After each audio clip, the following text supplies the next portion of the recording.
Efésios, capítulo 4, versículos 11 a 14. E ele mesmo concedeu uns para apóstolos, outros para profetas, outros para evangelistas e outros para pastores e mestres. Versículo 12. Com vistas ao aperfeiçoamento dos santos, para o desempenho do seu serviço, para a edificação do corpo de Cristo. Versículo 13. Até que todos cheguemos à unidade da fé e do pleno conhecimento do Filho de Deus, ao estado de pessoa madura, à medida da estatura da plenitude de Cristo, para que não sejamos mais como crianças, arrastados pelas ondas e levados de um lado para outro, por qualquer vento de doutrina, pela artimanha das pessoas que pela astúcia com que induzem ao erro. Enfrentando as consequências da infantilidade emocional é o tema que a gente vai trabalhar. E esse é um tema, gente, que está ligado ao nosso tema geral de cura interior. Quando a gente fala de enfrentando as consequências, estamos estabelecendo que existe consequências ligadas à infantilidade emocional. Quando Paulo fala nesse texto sobre Deus não quer que a gente seja mais criança. Ele não está falando de criança a criança. Ele está usando a palavra criança no sentido figurado. Ele está falando de adultos que estão mantendo algumas características infantis. Adultos que, embora sejam adultos, sejam homens e mulheres maduros, capazes de emocionalmente estarem bem resolvidos, por questões mal resolvidas com eles mesmos, eles estão manifestando características de infantilidade. Mas é muito importante que, nessa introdução, você entenda que quando a gente fala de enfrentando as consequências da infantilidade emocional, nós não estamos falando de você sentir culpa porque descobriu que tem bastante infantilidade na sua alma. Não é disso que estamos falando. Enfrentar as consequências não é uma ameaça para você, dizendo, cuidado com a sua infantilidade emocional, porque ela vai trazer consequência. Enfrentar consequência não tem a ver com isso. E normalmente, quando a gente fala, você precisa enfrentar as consequências da sua infantilidade emocional, as pessoas tremem nas bases, ficam com medo, sentem um pouco de culpa, um pouco de vergonha, um pouco de frustração, um pouco de decepção consigo mesmo, especialmente quando elas percebem que, de fato, estão agindo de forma infantil. Mas o objetivo não é esse. Enfrentar as consequências da infantilidade emocional, na perspectiva desse seminário, tem a ver com exatamente o contrário disso. Uma das coisas, irmãos, que eu admiro no apóstolo Paulo, e na graça que Deus deu a ele, é que Paulo não apresenta problemas para fazer as pessoas se sentirem mal. Paulo apresenta problema junto com solução para fazerem as pessoas sentirem esperança. Então, enfrentar a consequência da infantilidade emocional implica em que eu vou ter coragem de olhar para a minha infantilidade sem medo, sem vergonha, sem culpa, sem frustração, sem decepção, mas com responsabilidade de trabalhar na minha infantilidade para que não sejamos mais crianças. Aqui eu quero introduzir com uma ideia apresentada por Paulo que está por trás da nossa dificuldade de olhar para o nosso pior com leveza. Toca em alguém perto de você e fala para ele assim, você precisa... tenha coragem, gente. Toca na pessoa e fala assim para ela assim, você precisa olhar para as suas fraquezas com leveza. Escuta isso. Quando a gente olha para a nossa fraqueza, quando a gente olha para os nossos problemas ou para as nossas infantilidades, com culpa, com vergonha, com frustração, com decepção, nós normalmente não tratamos. Sabe o que nós fazemos? Escondemos. É isso que a religião em geral, e quando eu falo da religião, estou falando da nossa também. A nossa e todas as outras. É isso que a religião em geral vem fazendo no decorrer da história. A religião em geral aponta o problema das pessoas, não dá soluções para elas, só aponta o problema. A pessoa sente vergonha quando o problema dela é apontado e ela diz para ela mesma: nunca mais eu faço isso. Já teve essa sensação de você falar: nunca mais faço isso? Sabe, isso acontece quando a gente pede dinheiro emprestado para um amigo e o amigo humilha a gente na hora que dá o dinheiro. Já viveu uma situação assim? Ou pede ajuda para um amigo em qualquer área da vida, e aí o amigo dá ajuda, mas junto com a ajuda ele dá uma humilhadinha, dá uma espizinhada. Aí a gente, na hora da dor, da vergonha, da culpa, da humilhação, a gente fala assim: nunca mais. Mas o nunca mais só dura até daqui a uns tempos, porque quando você estiver enrolado de novo e precisar da ajuda daquele amigo, vai fazer o quê? Sabe, essa ideia, ela espalha na vida da gente, na nossa vida espiritual. E ela espalha na nossa vida em relação a quase tudo. Porque a gente pressupõe que quando a gente é envergonhado, ou quando a gente é exposto para a gente mesmo, não precisa nem ser para os outros não. Quando a gente é convidado a olhar para o nosso pior e perceber o quão infantil a gente está sendo, a gente, em vez de usar de leveza, com leveza falar: eu tenho problema nessa área e vou trabalhar nisso, e vou trabalhar progressivamente. Em vez de fazer isso, a gente faz uma promessa que não pode cumprir: nunca mais farei isso na minha vida. Mas o nosso nunca mais, na maioria das vezes, dura meia semana. Por quê? Porque você não pega uma criança infantil de 2 anos e dá um sermão nela, e aí ela pegou 25 e está madura. Isso não acontece. Sair da infantilidade implica progressão, implica processo. Por isso estou te desafiando a começar esse seminário construindo leveza. Por isso, enfrentar as consequências da infantilidade não é se sentir envergonhado por elas. Enfrentar implica encarar, implica olhar para a sua própria infantilidade e marcar, fazer checklist e começar a trabalhar nisso progressivamente para se tornar uma versão melhor de si mesmo. Para a gente conseguir aceitar esse padrão que estou te dando, me deixa voltar para o texto do apóstolo Paulo.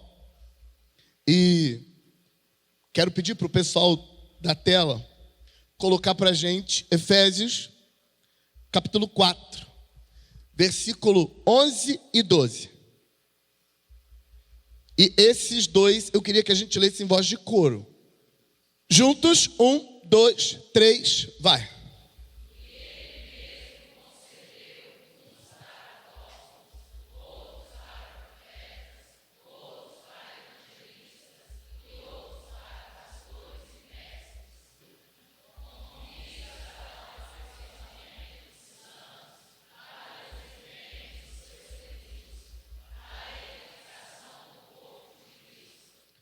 Quando Deus estabeleceu na igreja os apóstolos, profetas, evangelistas, pastores e mestres, o que ele pretendia no versículo 12? Ele pretendia o aperfeiçoamento dos santos. Então, se vamos aperfeiçoar os santos, significa que os santos já são santos, mas não são perfeitos. É muito importante que você entenda isso agora, no começo do enfrentando as consequências da infantilidade emocional, para que você pare de olhar para a sua infantilidade sem a leveza necessária para tratar. Porque se você olhar para a sua própria infantilidade sem leveza, você não vai tratar, você vai esconder e vai usar de hipocrisia. E a hipocrisia é igual jogar um pano em cima de uma ferida purulenta. Você esconde para que ninguém veja, ela não sara, ela apodrece. Feridas para serem saradas precisam ser expostas, limpas, tratadas e acompanhadas. Esconder não ajuda. E para você parar de esconder, para você ter coragem de olhar para a sua própria infantilidade, é necessário que você entenda que você já é santo, embora não seja perfeito. Mas eu gosto mais de colocar de outro jeito. Eu gosto mais de colocar assim: você não é perfeito, mas já é santo. Olha para alguém, mas olha assim nos olhos, como quem vai levantar a autoestima da pessoa. Vamos despertar aí os nossos dons motivacionais. Olha para alguém, como quem vai motivar a pessoa, e diga para ela assim: você não é perfeito, mas já é santo. Ah, gente, tenha coragem. O que é isso? Vamos tentar de novo. Olha para uma pessoa, aponta o dedo para ela e diga: você não é perfeito, mas já é santo. Isso, não foi tão difícil assim, não é? O que eu quero ajudar você a entender? Eu quero ajudar você a entender que o treinamento religioso, e gente, repito, quando eu falo de religião, não estou falando mal da religião e não estou falando da religião dos outros, estou falando de todas as religiões. A ideia por trás da religião é disso que estou falando, tá bom? Então eu nem posso falar mal de religião porque eu sou o pastor de uma igreja. Então como é que eu vou falar mal de religião? Estaria falando mal de mim mesmo. A religião, ela tem um padrão. E uma coisa na religião não é boa: a necessidade de controlar as massas a qualquer custo. A religião precisa controlar as massas. E não, eu não estou falando que não precisa, precisa. Eu só acho que as ferramentas não estão muito boas. E uma das ferramentas que a religião usa para controlar as pessoas é apontar o pior da pessoa e dizer: tá vendo, tá vendo, tá vendo? Mas aí não dá ferramenta para ela sair dali. O resultado é essa pessoa acuada e querendo agradar o grupo onde ela está inserida, o que ela faz? Esconde. E aí a hipocrisia é construída. Porque é importante você entender que, embora você não seja perfeito, você já é santo. Por que isso é importante? Porque quando você olhar para a sua própria infantilidade, isso não vai atacar a sua identidade. Você vai conseguir olhar para o seu pior, tratar o seu pior, sem se sentir o pior. Então, você já é santo, mas não é perfeito. Então você é um santo que precisa de aperfeiçoamento. E aí Paulo está dizendo que Deus proveu ferramentas na igreja para que os santos que já são santos, mas não são perfeitos ainda, sejam aperfeiçoados. Portanto, eu, sabendo que já sou santo, já sou de Deus, já sou propriedade dele, vou com leveza perceber imperfeições no meu caráter, às vezes imperfeições profundas, mas eu não posso permitir que a imperfeição descoberta no meu caráter me convença de que eu sou a imperfeição estabelecida. Porque na verdade não sou, eu sou santo, que tenho imperfeições que precisam ser tratadas. Porque você já é santo, mas não é perfeito. Uma complicação aqui é cultural. Porque todos nós, gente, herdamos uma cultura meio pagã, meio católica. E para o caso de ter um dos nossos irmãos católicos aqui, fica tranquilo, essa não é a hora que o pastor vai falar mal da igreja católica. Normalmente, quando um católico visita a igreja protestante, quando o pastor cita o nome católico, a orelha dele já acende. Vai falar mal da igreja, quer ver? Não vou falar, pode ficar tranquilo. Eu estou ajudando você a entender que existe uma cultura treinada, aprendida ao longo de décadas, séculos, milênios, vivendo uma mesma cultura. Aí, não, agora a gente não é mais católico, nós somos protestantes. Estamos protestando contra quem? Contra a Igreja Católica. Protestantismo é protestante porque protestou. O Martinho Lutero pregou 95 teses na porta e falou: discordo disso, discordo disso, discordo disso. Ele estava protestando e todos os protestantes ganharam essa graça de protestar. Fato. Herdamos da cultura católica muito mais do que protestamos contra ela. A gente pratica muito mais coisas que trouxemos de lá do que coisas que não trouxemos. Mas como a gente herdou a cultura do protesto, a gente não percebe que a gente trouxe muitas coisas. Uma das coisas que o protestante trouxe da Igreja Católica é a definição de santo. O que é um santo para a Igreja Católica? Num dado momento da história, a Igreja Católica precisou, porque a quantidade de conversões do paganismo para o catolicismo, muitas dessas conversões forçadas, influenciadas politicamente. Hoje, no meio protestante, a gente diria que eles não se converteram, eles foram convencidos. Mas era nações inteiras convertidas ao catolicismo nesse momento da história. E aí era preciso fazer negociações. E se você tem um mínimo de conhecimento de política, você sabe que às vezes precisa fazer negociações com gente. E parte dessas negociações foi trazer novos significados, novas perspectivas de padrões anteriores. Por exemplo, no paganismo, tinha o Deus,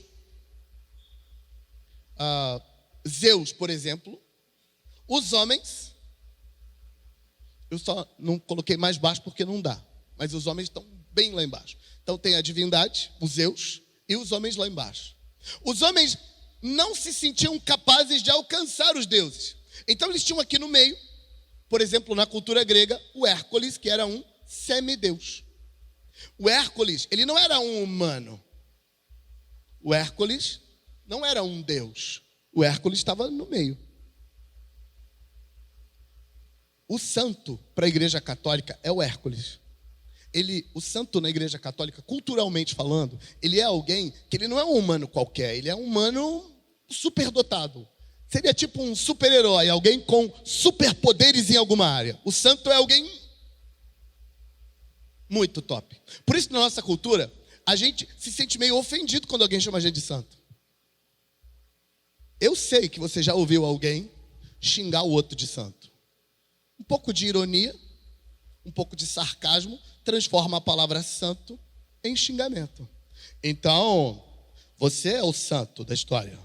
E aí o indivíduo já se defende. Não, eu não sou santo não, nem quero ser.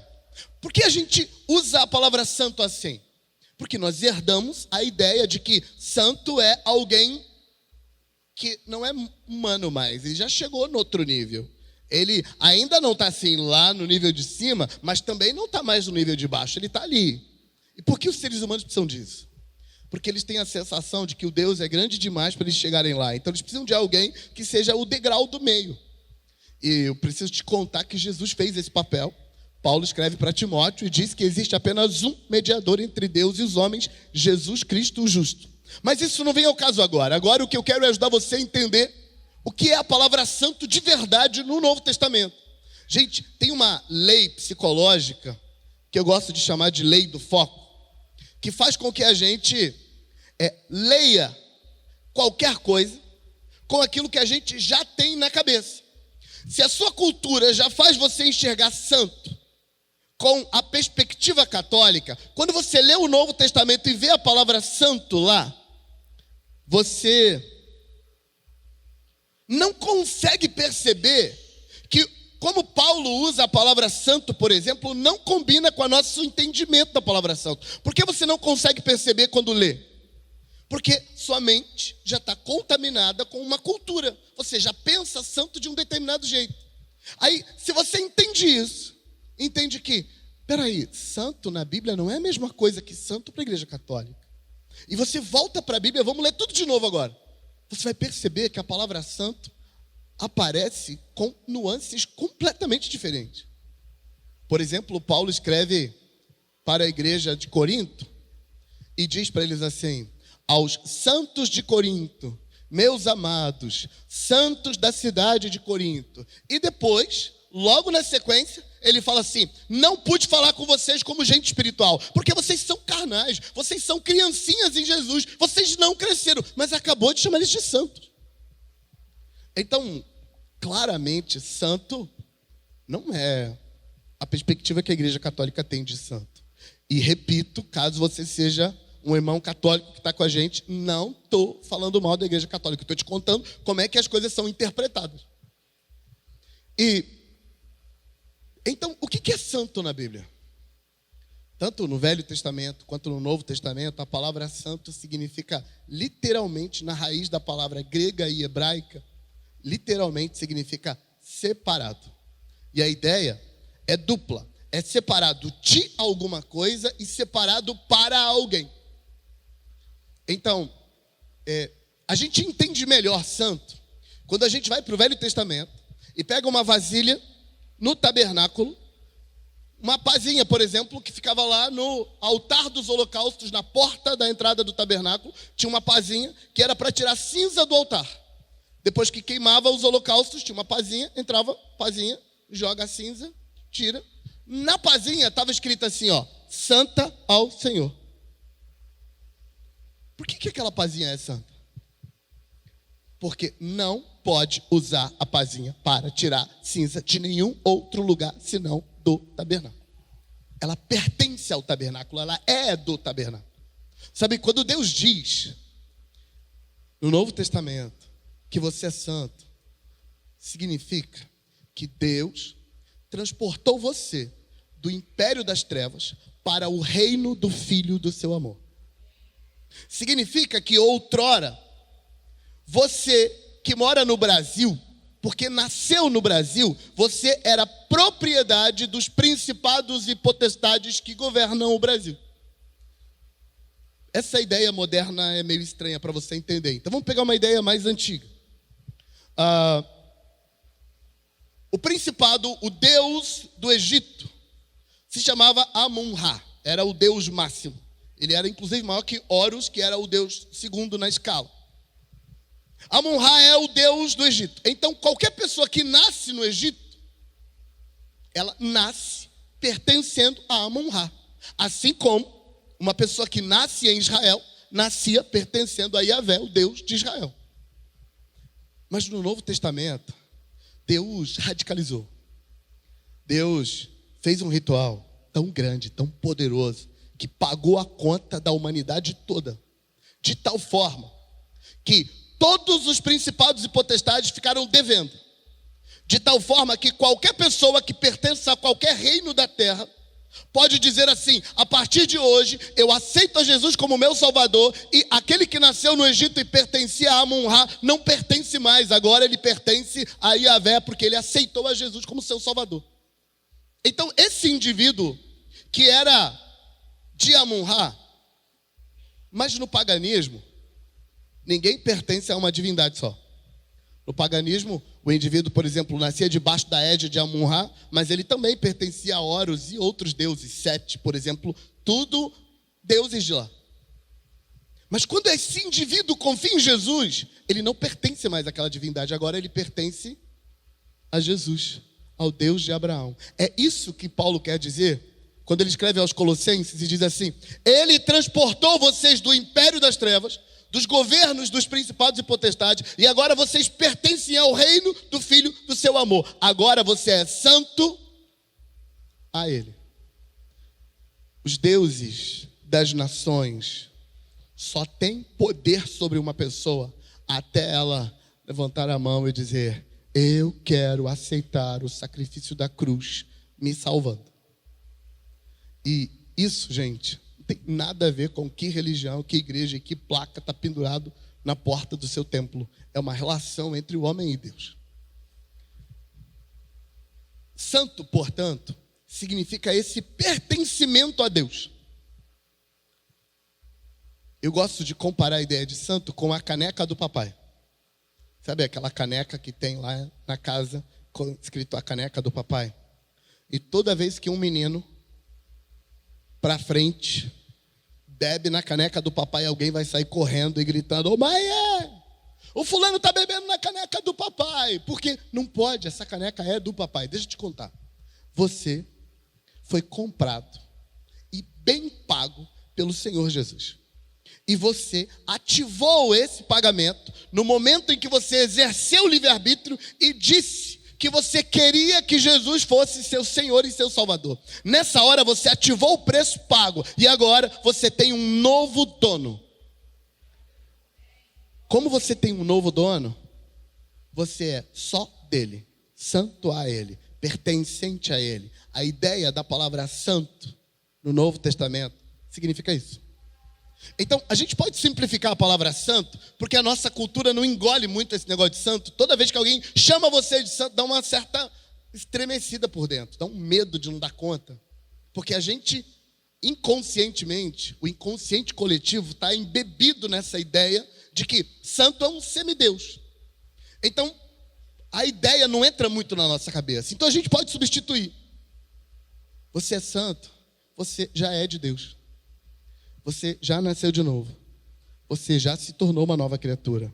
Você já está cheio do Espírito Santo. Você já tem o DNA de Deus dentro de você. Isso é um fato. Você é dele.